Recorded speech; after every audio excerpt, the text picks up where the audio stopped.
Baik, selamat siang. Assalamualaikum warahmatullahi wabarakatuh. Jumpa lagi dengan saya Iksan di sini di podcast Remdi. Jadi kita masih akan membahas seputar sertifikasi halal atau sistem jaminan produk halal.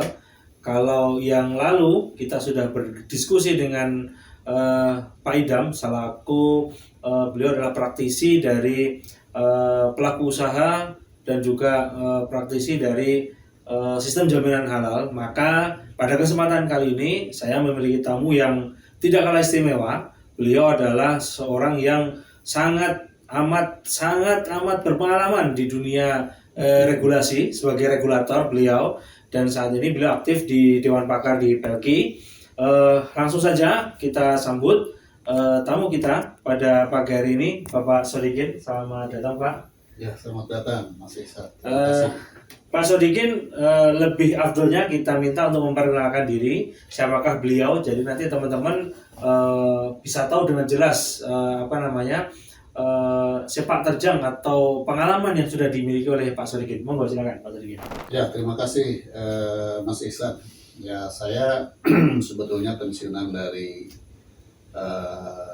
government, pegawai negeri, ya dari Kementerian Kesehatan. Tapi sebelumnya itu memang saya kerjanya loncat-loncat dari mulai dosen 20 tahun, kemudian kerja di Rumah Sakit Fatmawati 8 tahun setengah, lalu di Kementerian Kesehatan itu kira-kira sekitar ya 10-15 tahunan. Luar biasa. Nah, ini saya terakhir ini ya mendapat tugasnya itu adalah khusus untuk ngawasin alat kesehatan di Dirjen Farmasi Alat Kesehatan. Itu mendapatkan sekitar 5 tahun setengah lah. Kemudian diberikan kepercayaan lagi juga untuk ke Direktorat Produksi Distribusi Alat Kesehatan. Itu kira-kira dapat 3 tahunan lah. Ya, jadi itu kira-kira yang untuk pengalaman saya dalam bekerja. Terima kasih. Baik, dari yang dijelaskan sekilas Pak Sodikin, teman-teman sudah bisa tahu kan bagaimana berpengalamannya beliau dalam hal alkes, mulai dari di rumah sakit sampai mengakhiri masa jabatan beliau di regulator. Maka pada kesempatan kali ini kita akan berbicara tentang sistem jaminan produk halal dari kacamata regulator. Sebagai pengalaman beliau dulu ketika beliau menjadi regulator itu, kenapa sih kita harus repot-repot. Kalau kemarin kita sudah berdiskusi dengan Pak Idam sebagai pelaku usaha, kenapa sih kita harus repot-repot. Nah, sekarang kita akan berbicara dari POV, kalau katanya sekarang point of view-nya regulator, kenapa kita perlu melakukan sertifikasi halal. Pak Sodikin, apakah sebenarnya ada undang-undang yang khusus mengatur tentang sertifikasi halal sih Pak, kalau boleh dijelaskan? Oh, ada Mas Ihsan. Ya. Jadi undang-undang itu pada tahun 2014 ya keluar yang namanya jaminan produk halal dengan Undang-Undang Nomor 33. Kemudian dari undang-undang itu diturunkan menjadi peraturan presiden, yaitu pada tahun 2019 yang peraturan presiden nomor 31. Kemudian lebih detailnya lagi direvisi ya itu pada tahun 2021 ya dengan peraturan presiden nomor 39. Jadi sertifikat halal sudah diatur di dalam regulasi melalui undang-undang tersebut. Oh, berarti kalau sudah diterbitkan undang-undang, maka ya wajib untuk kita ikuti Pak ya? Ya, betul. Yang di pembicaraan kita sebelumnya, itu kita ketahui bahwa tahun 2026 nanti untuk kategori Alkes kelas risiko A dan BKRT itu sudah harus wajib bersertifikat halal. Jadi, dan ini senada atau selaras dengan disampaikan oleh Pak Sodikin bahwa jaminan produk halal itu sudah diatur di Undang-Undang Nomor 3 Tahun 2014, terus kemudian Peraturan Presiden Nomor 31 Tahun 2019 dengan PP Nomor 39 Tahun 2021. Jadi memang istilahnya mau nggak mau kita sebagai produsen alkes ini juga harus segera menyongsong ini untuk agar kita tidak sampai melanggar undang-undang yang telah ditetapkan oleh pemerintah dalam hal untuk implementasi sistem jaminan halal. Nah, kemudian Pak, kalau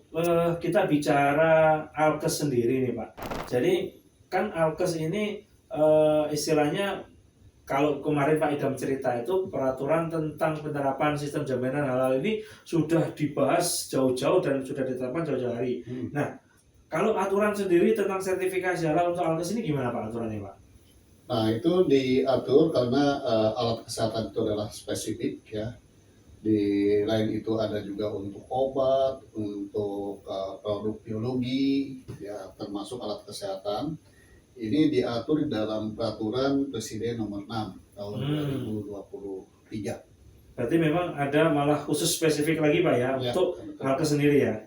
Tahun PP nomor 6 tahun 2023. Nah, kemudian Pak, kemarin juga kalau Pak Idam itu membahas tentang LPH. Nah, kalau kita lihat dulu kita kenal kalau misalkan sertifikasi halal itu kita pakai MUI. Nah, sekarang apakah berganti nama menjadi BPJPH atau memang ada bedanya Pak kira-kira?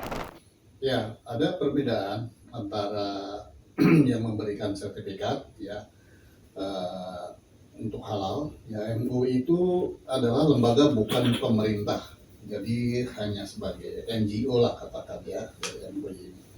Kemudian sedangkan BPJPH itu adalah bagian dari Kementerian Agama.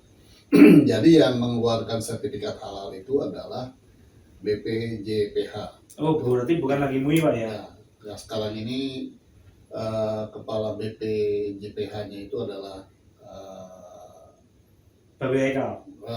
Babe Haikal. Haikal Hasan, baik. Oh, berarti bukan lagi MUI yang menerbitkan sertifikat Pak ya, tapi pegang regulator. Oh, baik. Pemerintah. BPJPH.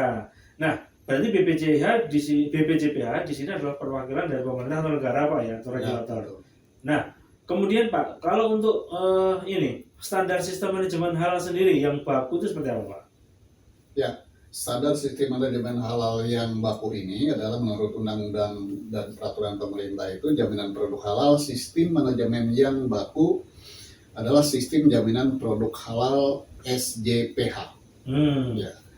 Nah, mungkin Pak Isan harus ikut pelatihan di RMD dulu nih teman-teman yang ingin memperdalam tentang produk halal tersebut ya. Betul. Jadi ada standar-standarnya ya, kemudian dan kriteria jaminan produk halalnya seperti apa. Ya, menarik Pak.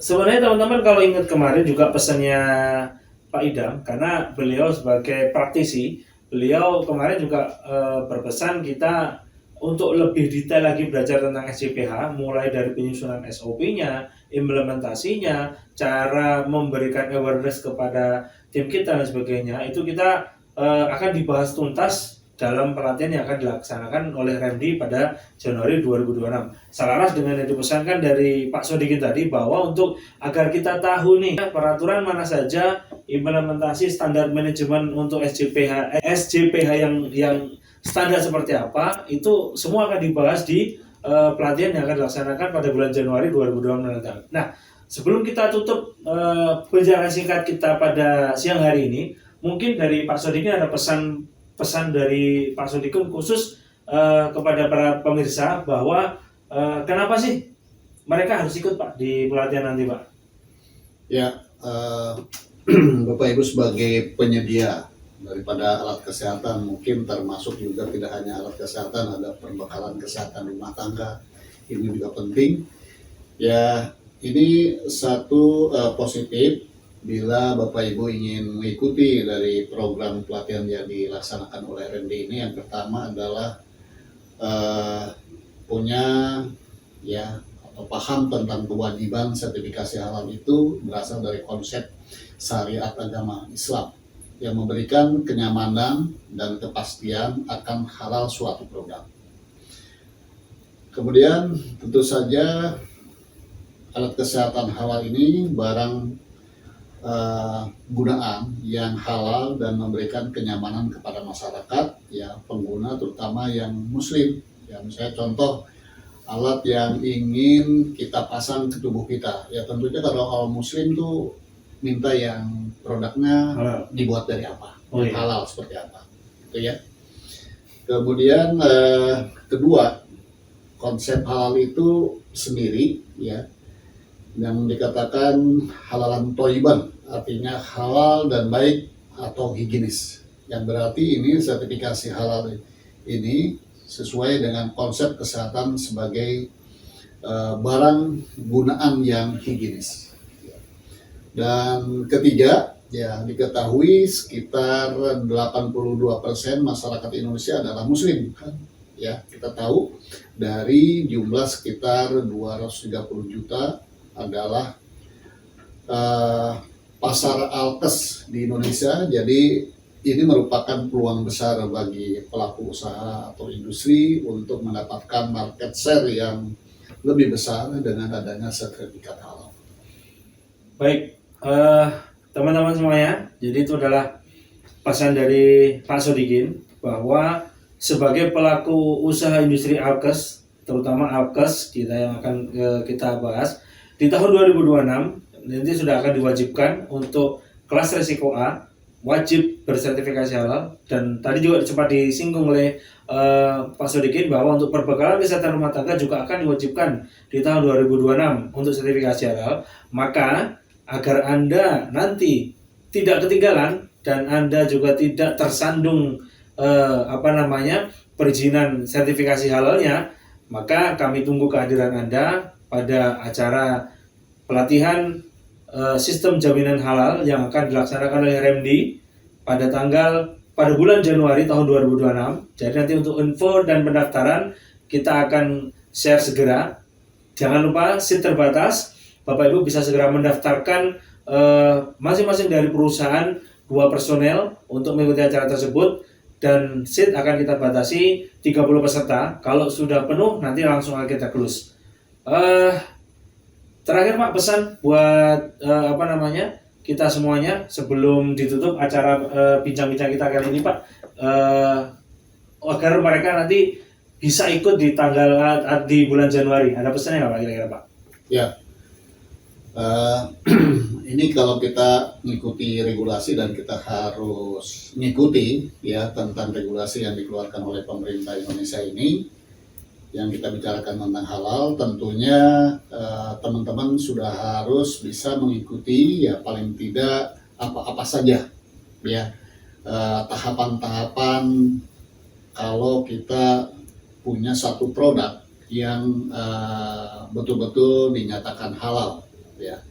Jadi tahapan-tahapan itu tentunya harus mengikuti nih ya.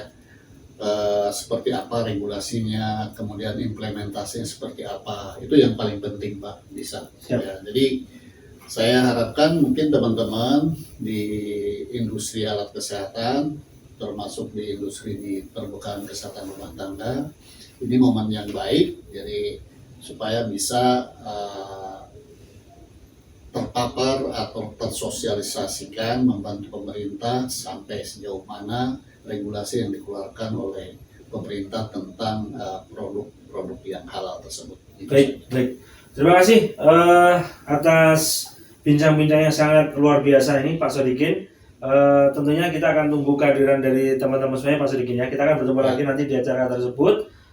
Kita akhiri bincang-bincang kita pada siang hari ini dengan bacaan alhamdulillahirrahmanirrahim, dan kita akhiri. Assalamualaikum warahmatullahi wabarakatuh. Waalaikumsalam warahmatullahi wabarakatuh. Ya. Terima kasih Pak Sodikin. Sama-sama.